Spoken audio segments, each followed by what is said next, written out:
우리 벌써 이제 창세기가 다 끝났죠. 이제 거의 다 다음 주 한 시간이면 이제 끝날 것 같은데, 태초에 하나님이 천지를 창조하셨다라는 것으로 시작한 창세기는 50장에 보면 이 장례를 이제 치르는 모습으로 이제 50장을 마무리하고 이제 다음 요셉도 죽는 모습으로 이제 끝나게 됩니다.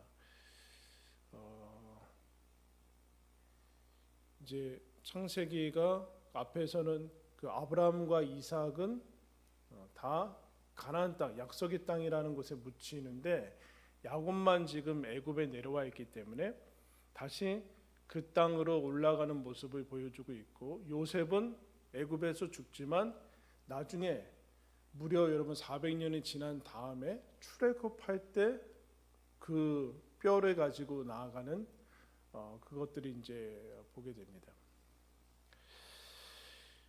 왜 창세기가 성경의 시작인 창세기의 끝부분이 이제 죽음과 장례의 모습으로 끝나는가를 이제 우리가 좀 살필 필요가 있습니다.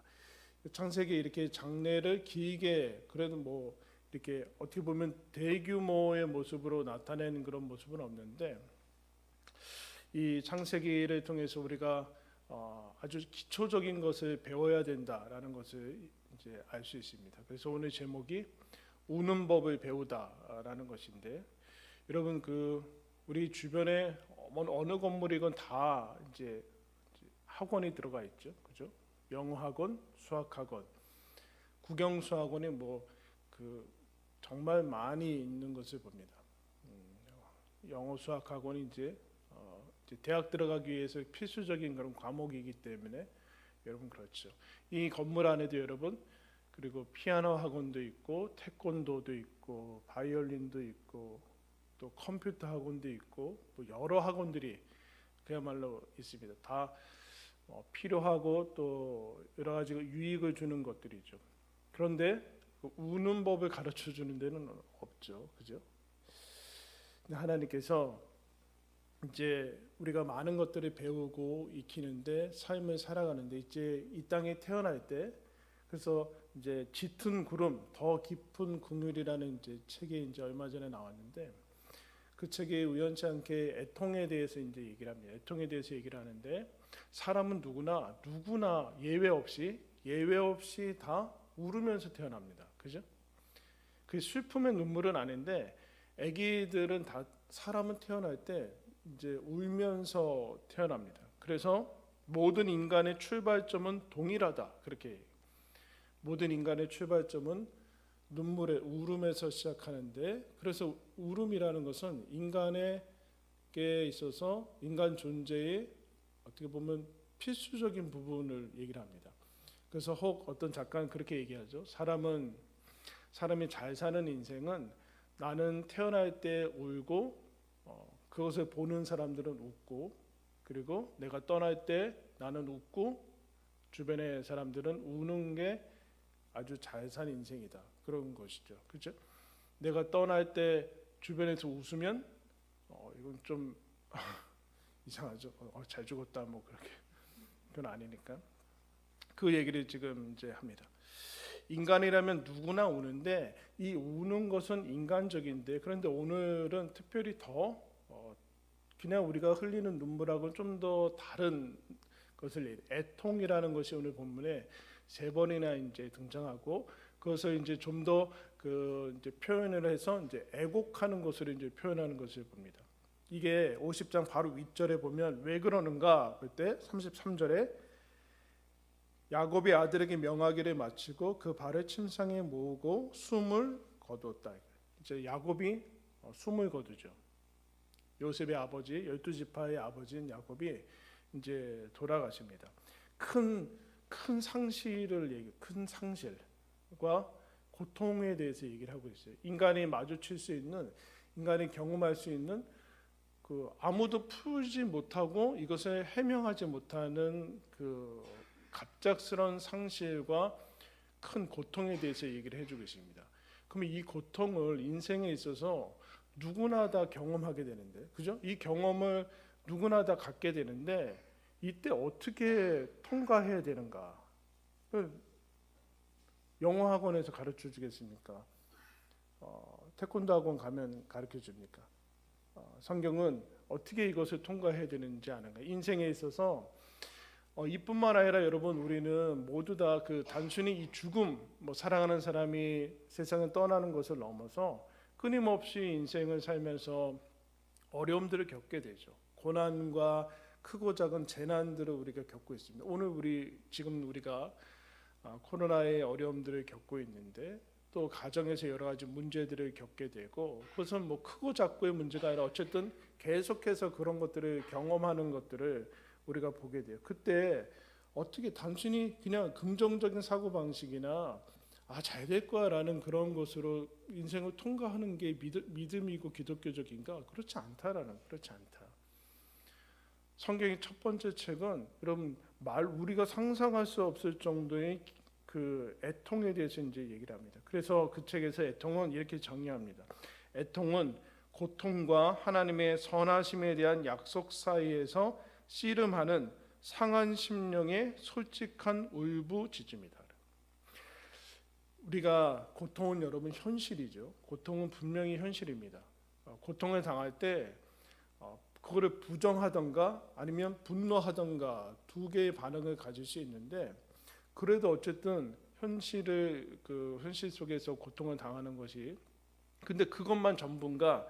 분노하거나 아니면 자포자기해서 자기 부정을 하던가 현실을 부정하면서 그냥 포기 상태로 살아가는가? 거기에서 하나님께서 길을 내셨는데 어떻게 하냐면은 하나님의 약속 사이에 분명히 괴리가 있는데, 하나님이 우리들에게 주신 것은 영생 아닙니까? 쉽게 얘기하면 영원한 생명인데 지금 사랑하는 사람이 죽어나가고 있어요.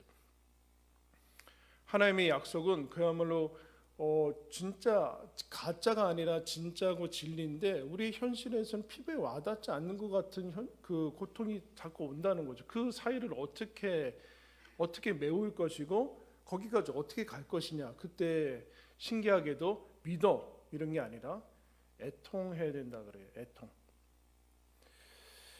애통은 단순히 눈물을 흘리고 하는 것을 넘어서 하나님께서 우리들에게 인생을 살아가는 중요한 그런 부분들인 것이죠. 그래서 여러분, 노래에 있으면 장조만 있지 않습니까? 장조만 있지 않고 단조도 있습니다. 단조. 근데 이쪽을 완전히 제거하고 장조만 자꾸 얘기하고 그런 것만 얘기하면 과연 인생이 설명이 되는가? 그때 우리는 어떻게 되는가? 분명히 내 삶에 있어서 제거되지 않고 여전히 존재하는 현실인데, 그럼 자꾸 가면을 쓰게 되죠. 쉬운 얘기는 이런 거예요. 여러분, 우리는 하루를 살고 여전히 시간이 오래돼도 해결되지 않는 가정과 개인의 문제들이 있고, 또 하루하루에 여러 가지 일들을 겪으면서 오게 됩니다. 여러분, 오늘 수요일날 오고 주일날 예배드리고 이렇게 오는데, 여러분 항상 기분 좋은 상태로 올 수는 없어요. 그죠? 집에 여러 가지 문제가 진행되는 상태에서도 교회 와야 되는 거고, 어려움이 있는 상태에서도 와야 되는 거고, 그런 상태에서 오죠. 근데 어떤 때 가면은, 특별히 이제 뭐 주일 예배 같은 데 그렇지 않지만 어떤 뭐 기도회나 이런 데 가면은 이미 컨셉이 정해져 있어요. 오늘은 기쁨이다. 그러면 시작부터 여기 막 인도자가 막 처져 있고 그런 사람 보면 못 견디거든요. 그래서 와, 일어나세요. 오늘 뭐 기뻐하세요. 오늘 기뻐하면서 난 지금 막 만신창이 돼가지고 여기 왔는데 기뻐하지 않으면 막 저쪽한 그러니까 억지로 나도 막 기뻐하고 그 다음부터 힘들죠. 그래서 그 교육학적인 관점에서 사람은 한 시간 안에 하나의 그 수업 안에 여러 가지 주제를 다 받아들이기 힘드니까 원포인트 레슨을 추구합니다. 하나의 주제를 가지고 하나로 이렇게 하는 거. 그건 뭐 설교도 여러분 마찬가지예요. 그래서 오늘은 그 기쁨이다 하면은, 그런데 그것에 이제 너무 얽매기 시작하면은 오늘 처음부터 예배 끝날 때까지 기쁨 찬양만 한다. 그럼 그거는 뭐 이해는 되지만 꼭 거기에 얽매일 필요는 없어요. 성경적이거나 뭐 그런 것도 아니에요. 틈들이 있어야 돼요. 예전에 제가 어릴 적에 교회 다닐 때 어떻게 했습니까, 여러분? 8시에 만약에 주일 예배 11시에 드리면 이제 교인들이 한 10시 반부터 오시죠. 10시부터 오시고 10시 반부터 오세요. 그럼 뭐 하세요? 네? 자, 몇 잔 찬송합시다. 그래요. 안 그래요? 그러면 뭐 오늘 272장 막 찬양하다 딱 끝나면 자 384장 찬양하죠. 저기서 한 분 누가 그래요? 그러면 한 30분 뭐 그냥 그렇게 찬양하다가 반주하고 뭐 이렇게 그렇게 해서 이제 예배를 들어갔거든요. 무슨 얘기냐면 다양한 찬송이 앞에서 불러졌어요. 거기 안에는 틈이 있고 잠깐 내 슬픈 마음을 그냥 이렇게 터치될 수 있는 그런 영역들과 그런 순서들이 그런 게 있었는데 지금 그 얘기를 교회 와서 만약에 처음부터 끝까지 오늘은 주의 날은 주님이 기쁜 날이죠. 하나님께서 역사하실 거 알지만 그러나 여러분 하나님께서 애통이라는 것이 불신의 영역이 아니라 하나님이 우리에게 주신 이 인생을 통과하는 그 과정으로 하나 우리에게 주신 것이라는 것을 인식을 해야지만 우리는 현실 그 인생 전체를 담을 수 있습니다. 기독교나 교회는. 여러분 교회에서 장례식을 안 합니까? 여러분 병원 신방 다 이런 거 어려운 거 아니에요. 거기 가서 그래서 굳이 여러분 장례를 천국 환송식 이럴 필요 없어요. 축 환송 막 화환에다가 그럴 필요 없잖아요. 그래서 처음부터 끝까지 장례식을 하는데 한 번도 눈물을 안 흘리게 하고 그렇게 비인간적인 그런 게 성경이 있지 않아요. 그런 게 있지 않아요. 근데 우리는 자꾸 믿음이 있거나 뭐 그런 거 자꾸 오해한다. 그것을 지금 그 교정을 해주겠습니다. 교정을 해줘요. 그래서 여러분 장례식이 오늘 나오는데 야곱이 이제 이스라엘 야곱이 죽었어요. 근데 어떻게 애통하는 데에는 어떤 것이 걸리냐면은 오늘 여러분 애굽살 이거 애굽의 모습일 텐데 애굽의 모습도 이제 이거는 일반 사람들도 알아요. 일반 사람들도 거기 이제 1절 이제 3절에 보면 애굽을 이제 우리는 요새는 3일이면 끝나죠. 아주 빠르게 제 3일이면 끝나고 뭐 빠르게는 하루면 끝나요. 24시간 지나면 이제 그 심전도 그런 것이 다 끝났다고 사망이 완전히 일어났다고 판단하기 때문에 바로 화장으로 갈 수 있어요. 24시간이 지나면. 그런데 3일 정도로 지나는 거죠. 근데 지금 여기는 40일 동안 야곱의 몸에 이제 향 처리를 하고 뭐 애굽의 의식이겠죠. 향 처리를 하고 무려 여러분 3절에 몇십 일 동안 애곡했대요. 애굽 사람들이 70일을 애곡했대요. 2달 넘게인데 2달 넘게 애굽의 총리의 아버지가 돌아가셨으니까 국가장 정도 급으로 했겠죠. 그런데 70일 동안 이제 애곡을 합니다.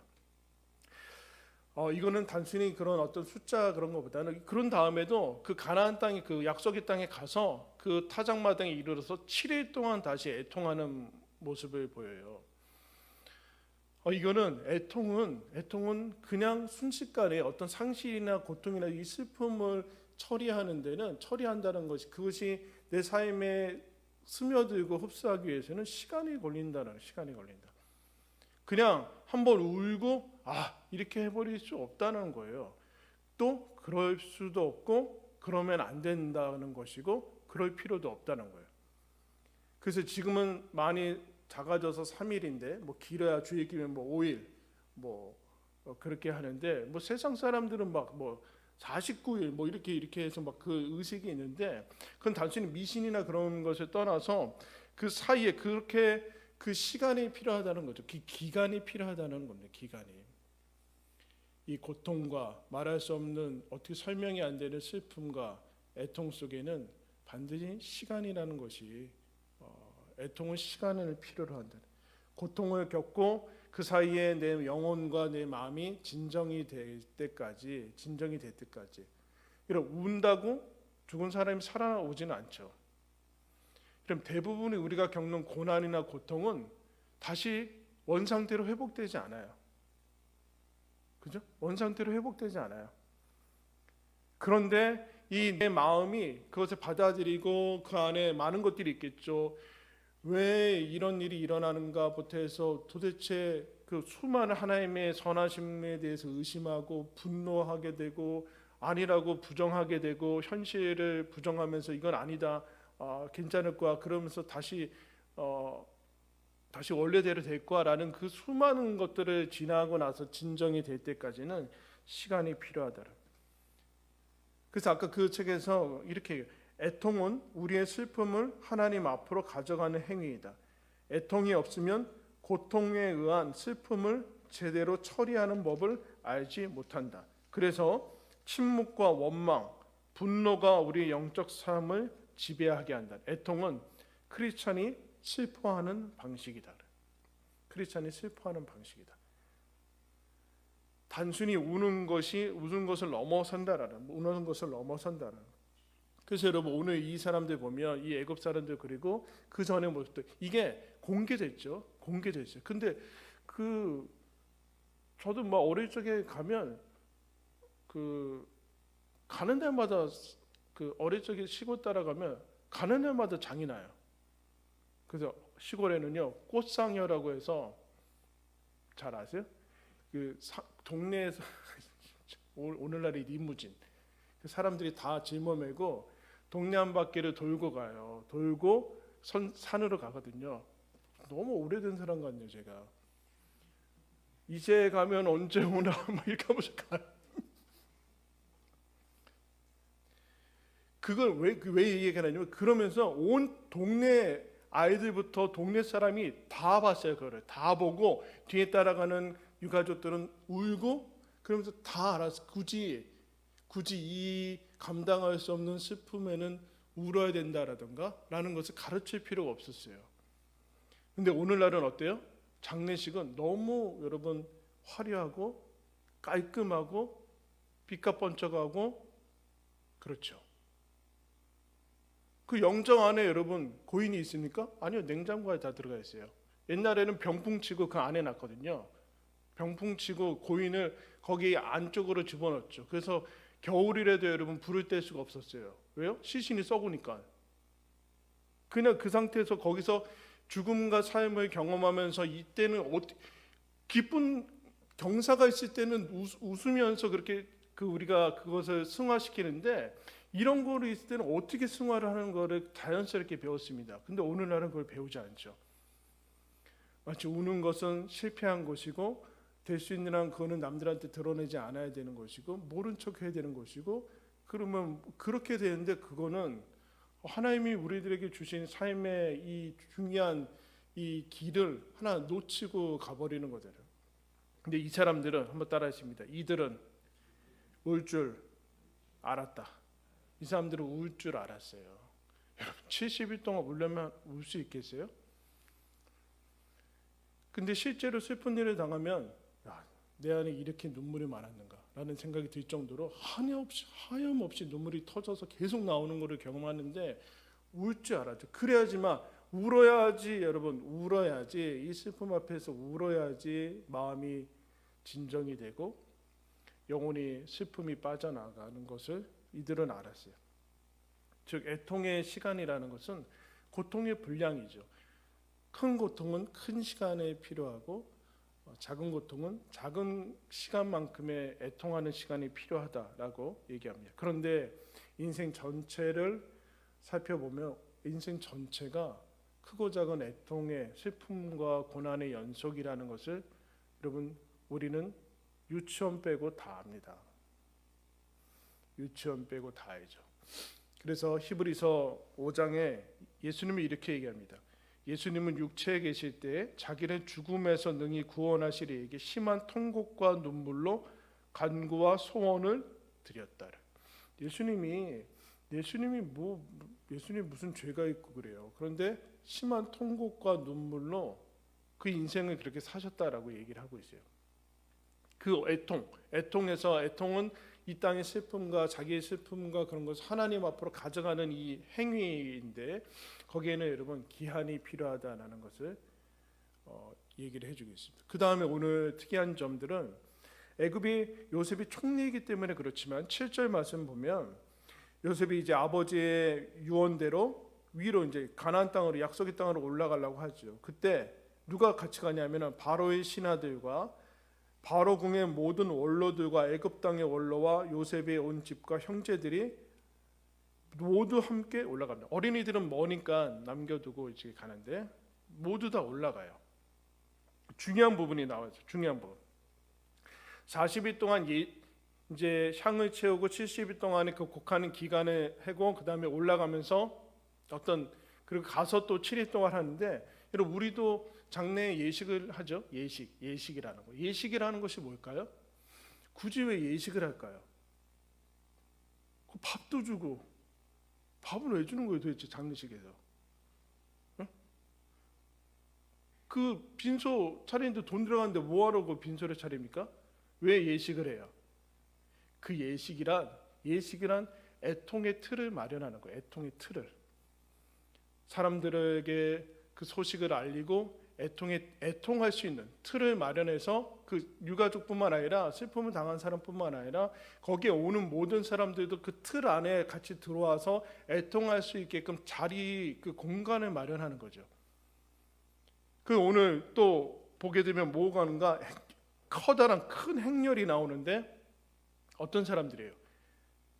여러분 힘들고 어렵고 그럴 때 제일 위로가 되는 게 뭐예요? 같이 곁에 와서 울어주는 사람 아니에요.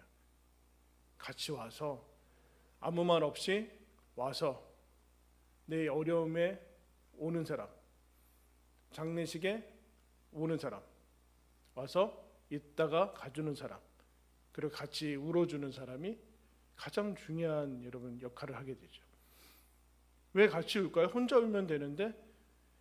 그래서 하나님께서 이 함께 울어줄 수 있는 사람, 이 함께 울어줄 줄 그래서 울어줄 줄 아는 이 사람들은 울 줄 알았는데 어느 정도까지 이제 잘하냐면은 함께 울어줄 줄 알았어요. 울어줄 줄 알았어요.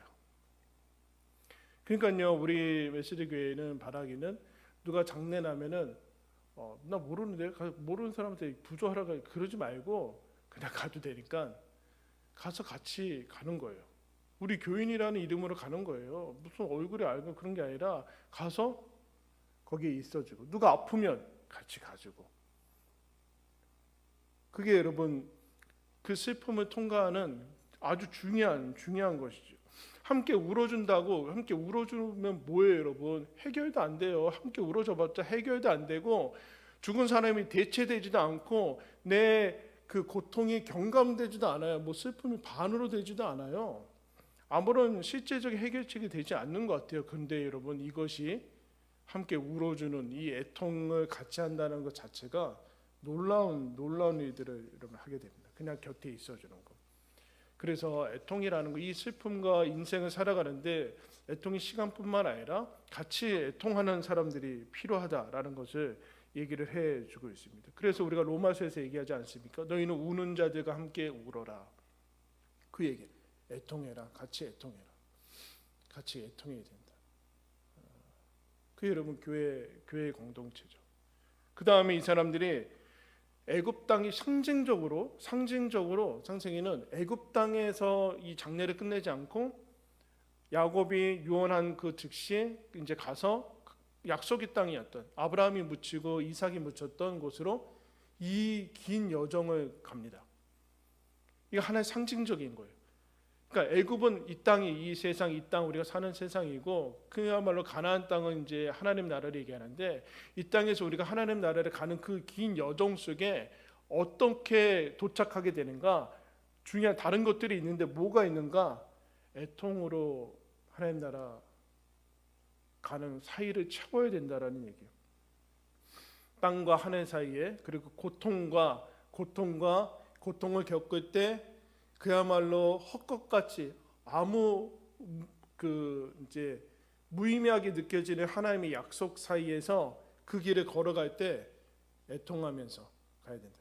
포기하지 않고 하나님 앞으로 내 슬픔을 가져가서 거기서 분노하고 탄식하고 하나님께 불평하고 그 다음에 그럼에도 하나님을 다시 믿는 것까지 가야 돼. 하나님께로 다시 믿고 그 하나님 나라를 향한 소망으로 이 애통이 다시 소망으로 바뀌고 하나님의 긍휼로 바뀌고 그리고 내 삶에 그야말로 하나님의 그 사랑으로 다시금 아픔이 있음에도 불구하고 믿음으로 서 있기 위해서는 그 가운데 이 애통의 과정을 지나가야 된다는 싫죠.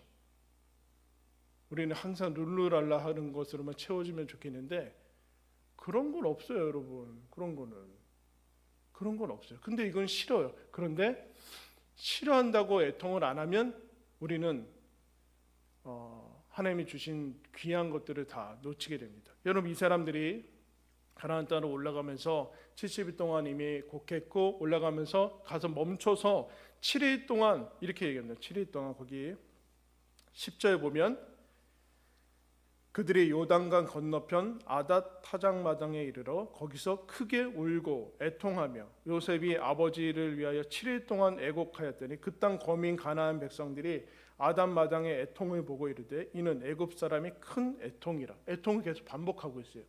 왜 애통할까요? 왜 애통할까요?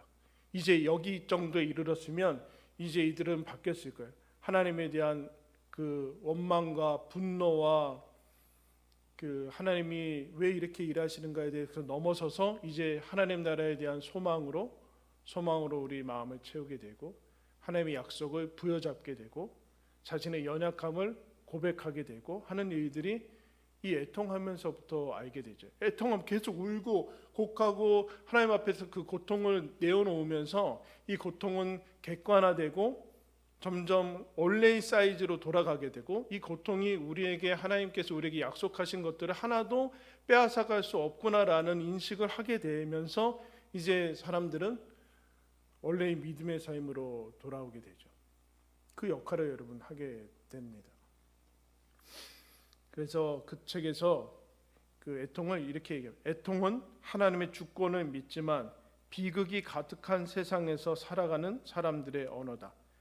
애통은 고통과 하나님의 약속 사이에서 부르는 노래이다. 힘든 현실과 하나님의 선하심에 대한 믿음이라는 두 기둥 사이를 통과하는 길이다. 애통은 고통을 노래하면서 하나님께로 나아가고 불평을 토로하고 그분을 향한 믿음을 다시 고백하는 행위다. 애통은 단순한 눈물과 통곡이 아니라 우는 것은 인간적이지만 애통은 기독교적이다. 애통은 소망으로 가는 길을 열어준다. 여러분, 우리가 잘 울 줄 알아야 되겠습니다. 그리고 그 사람이 울어줄 줄 알고 울어줄 줄 아는 사람이 진실로 고통과 애통 가운데 있는 사람들을 함께 위로할 수 있게 되는 것이죠. 여러분, 예수님이 우리와 함께 울어주시는 분이죠. 그렇죠? 우는 거는 싫죠. 왜냐하면 우는 거는 해결책이 아니지 않습니까? 그런데 궁극적인 해결책에 대해서 우리는 바로바로 즉각적인 해결을 원하는데 하나님께서는 우리들한테 실망적이지만 그러나 아주 근본적인 해결책을 그렇게 얘기해요. 너희들이 죽은 다음에 하나님 나라가 다시 이 땅 가운데 올 때만이 그것은 해결이 될 것이다. 그런 얘기예요. 그래서 요한계시록에 그런 얘기하죠. 하나님 언제까지 억울한 선지자들과 의인의 죽음을 가만 보고 계시겠습니까? 그때 하나님께서는 마지막 날 역사의 마지막에 대해서 얘기를 해요. 그래서 우리가 잘 아는 요한계시록 마지막에 뭐라고 합니까? 그때 그 하나님의 나라에는 다시는 곡하는 것이 없고 사망이 없으며 애통하는 것이나 다시는 아픈 것이 없을 것이다. 그때는 애통도 없어. 그러나 무슨 얘기예요? 그러나 거기까지는 애통하면서 때로는 우리가 눈물을 흘리면서 그러나 하나님 앞에서 믿음을 잃지 않으면서 너희들 가야 된다라는 것을 우리들한테 여러분 말씀해 주고 있습니다. 건조함은 여러분 건강에 안 좋듯이 울면서 보는 눈으로만 볼 수 있는 것이 있습니다. 그게 여러분 기독교인만이 여러분 가질 수 있는 것이죠.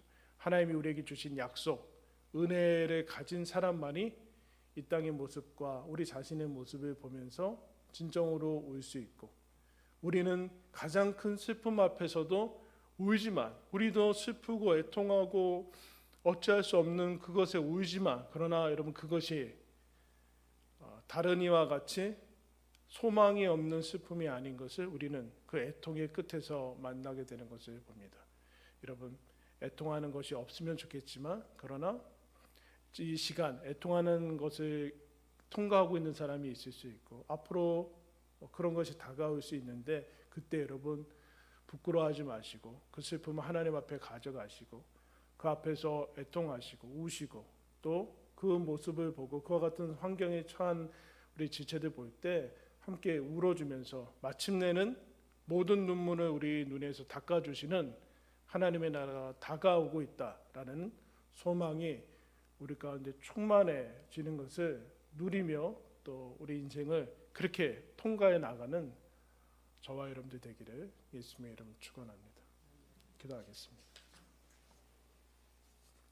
하나님 아버지, 우리는 감당할 수 없는 고통과 날마다 연약함과 힘겨움을 보게 됩니다. 주님, 하나님의 선하심이 의심스럽기도 하고 하나님 왜 나에게 이런 일들만 일어나는가라는 불평과 원망도 하나님 듭니다.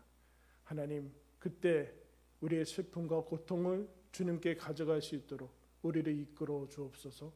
주님 앞에서 울며 애통하며 마침내는 소망으로 하나님의 선하신 약속으로 우리를 끌고 가시는 하나님이 영원한 것으로 우리에게 다가오시는 그 하나님의 손길을 의지하며 하나님 우는 법을 통해 애통을 통해 우리 인생을 통과하게 하여 주시옵소서.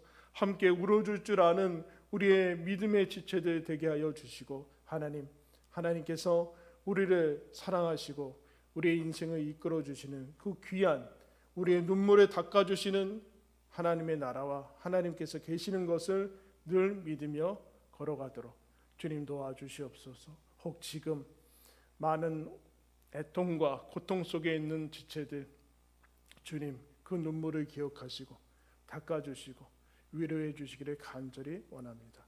코로나로 인해서 어려운 시기를 보냅니다. 주님 울을 줄 아는 크리스찬들 믿음의 하나님의 자녀들 되기를 원합니다. 힘들어하는 자들과 함께 울어줄 줄 아는 저희들 되기를 원합니다. 주여 그로 말미암아 하늘의 소망이 위로가 우리에게 임하는 것을 경험하도록 도와주옵소서. 예수 그리스도의 이름으로 기도드리옵나이다. 아멘. 우리 찬양하겠습니다.